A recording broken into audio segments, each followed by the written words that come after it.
آج کا سوال: حضور نبی کریم صلی اللہ علیہ وسلم کہاں پیدا ہوئے تھے؟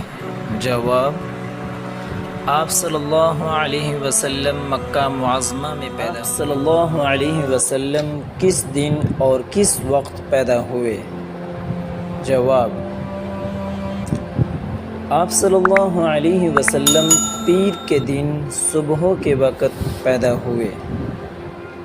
آپ صلی اللہ علیہ وسلم کس مہینے اور کس سال میں پیدا ہوئے؟ جواب: رسول اللہ صلی اللہ علیہ وسلم مکہ میں 9 ربیع الاول عام الفیل کو پیدا ہوئے۔ یہ 20 یا 22 اپریل 571 عیسوی کی آپ صلی اللہ علیہ وسلم کا دادِ سلسلہ نسب کیا ہے؟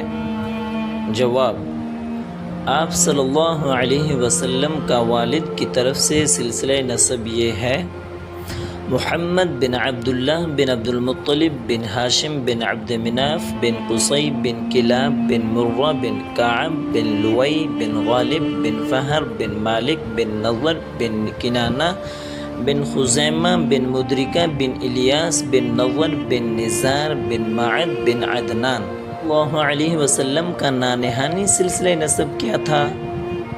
جواب: آپ صلی اللہ علیہ وسلم کا نانہانی سلسلہ نسب یہ ہے: محمد بن آمنہ بن وہب بن عبد مناف بن زہرہ بن کلاب پر پہنچ کر آپ صلی اللہ علیہ وسلم کا مادری اور پدری سلسلہ نسب ایک ہو جاتا